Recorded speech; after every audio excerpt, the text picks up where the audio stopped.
السلام علیکم ورحمۃ اللہ وبرکاتہ۔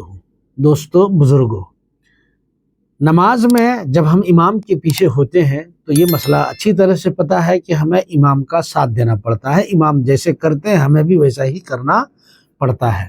لیکن میں آج آپ کے سامنے 9 ایسی چیزوں کا ذکر کریں گے جس میں آپ کو امام کا ساتھ نہیں دینا ہے، یعنی اگر امام نہیں کرتا ہے ان کو تو مقتدی امام کی پیروی نہیں کرے گا، بلکہ مقتدی ان چیزوں کو بجا لائے۔ امام نے نہیں کیا تو آپ بھی نہ کریں، ایسا نہیں ہے، بلکہ آپ ان چیزوں کو کریں۔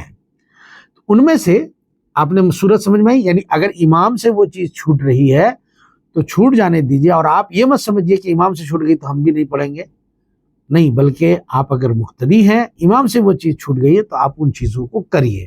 ان میں سے پہلی چیز ہے تکبیر تحریمہ کے وقت ہاتھ اٹھانا، اللہ اکبر کہنا۔ اللہ اکبر کہتے ہوئے جو ہاتھ اٹھاتے ہیں پھر باندھ لیتے ہیں، امام صاحب نے ہاتھ نہیں اٹھایا، امام نے صرف اللہ اکبر کہتے ہوئے ہاتھ باندھ لیا، کانوں تک ہاتھ اس نے نہیں اٹھایا، آپ نے اٹھانا ہے کانوں تک ہاتھ کو۔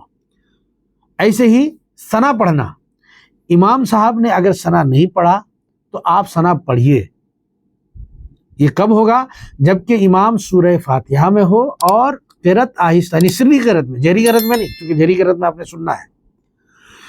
اسی طریقے سے رکوع، امام نے رکوع نہیں کیا ہے تو آپ نے رکوع کرنا ہے، وہاں پر آپ کو امام کے ساتھ شریک نہیں ہونا ہے۔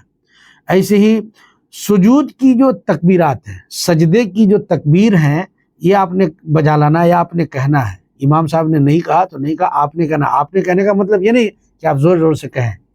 اسی طریقے سے تسبیحات ہیں، جو سجدے میں تسبیح ہیں اور رکوع میں جو تسبیح ہے، اگر امام نہیں کہتا تو نہ کہے، لیکن آپ کو کہنا ہے۔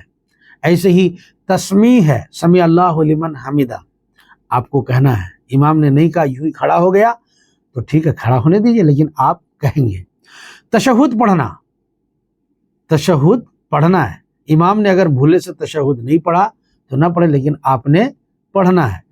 اور سلام پھرنا، یہاں پر بھی اگر امام نے نہیں کیا تو آپ بھی نہ کریں، ایسا نہیں، آپ کو سلام پھیرنا ہے دائیں بائیں۔ اور تکبیرات تشریق، تکبیرات تشریق کا مطلب یہ ہوتا ہے کہ جو ایام تشریق ہوتے ہیں ان دنوں میں نماز باجماعت کے بعد، سلام پھیرنے کے بعد جو ہے زور سے تکبیر پڑھتے ہیں، تو ان تکبیر کو پڑھنا، اگر امام نہیں پڑھا تو ٹھیک، نہیں پڑھا، لیکن آپ کو پڑھنا ہے۔ تو ناظرین کرام، یہ کچھ مسائل ہیں جس میں آپ کو امام کا ساتھ نہیں دینا، امام نے نہیں کیا ہے تو نہ کریں، لیکن آپ کو کرنا ہے۔